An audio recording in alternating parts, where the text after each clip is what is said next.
केंद्रीय राज्य मंत्री डॉक्टर जितेंद्र सिंह संविधान गौरव अभियान के लिए शिमला पहुंचे। होटल पीटरहॉफ में उन्होंने कार्यकर्ताओं के बड़े समूह को संबोधित किया। इस दौरान उन्होंने मीडिया से बातचीत की और कांग्रेस को आड़े हाथों लिया। नमस्कार मित्रों, जैसा कि अभी डॉक्टर सिकंदर जी ने आपको बताया, इस पत्रकार वार्ता में हमारे साथ नेता प्रतिपक्ष, हमारे वरिष्ठ नेता, पूर्व मुख्यमंत्री माननीय जयराम ठाकुर जी और हमारे प्रदेश अध्यक्ष डॉक्टर राजीव जिंदल जी।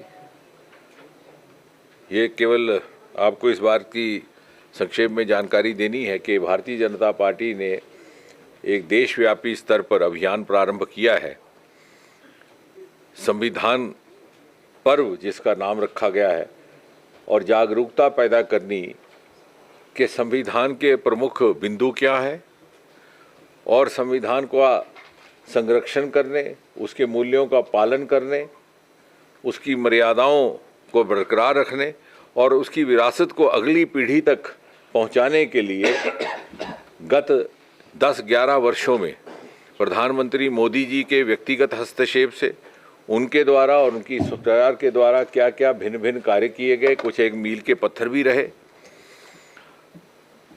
और ये इसलिए भी करना आवश्यक महसूस हुआ कि कुछ एक समय से कांग्रेस पार्टी की ओर से एक दुष्प्रचार देश भर में प्रारंभ किया गया है, जो ये परसेप्शन सबको सुनाई दे रहा है, आप छोड़ दीजिए। एक दुष्प्रचार प्रारंभ किया गया है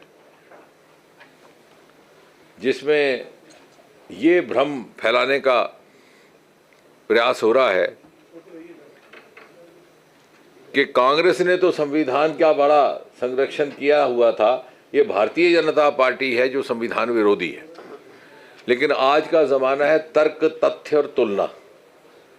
तो आप सारे पत्रकार बुद्धिजीवी हैं, पढ़े लिखे हैं, आपके पास पुराने रेफरेंस भी हैं, तो हमारी आपके साथ प्रार्थना रहेगी कि तर्क भी ढूंढा जाए, तथ्य क्या है इसकी शिनाख्त की जाए और तुलना की जाए कि पहले क्या था 70-80 वर्ष में।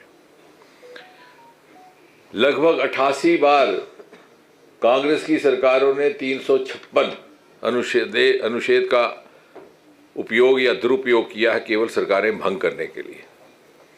और जब भी संविधान का संशोधन कांग्रेस की सरकार के द्वारा हुआ तो उसके पीछे की मंशा थी, कहीं ना कहीं सत्ताधारी पार्टी अर्थात कांग्रेस पार्टी का हित खतरे में था, उसको बचाने के लिए या अपने परिवारवाद को आगे बढ़ाने के लिए। उसके प्रमुख उदाहरण आप जानते हैं, जब इंदिरा जी के खिलाफ उनकी चुनाव का जजमेंट आता है तो एक संशोधन लाया जाता है कि प्रधानमंत्री का पद किसी भी कानूनी चुनौती से ऊपर है, यानी प्रधानमंत्री की इलेक्शन के ऊपर कोई कचहरी में, अदालत में चुनौती नहीं दे सकता।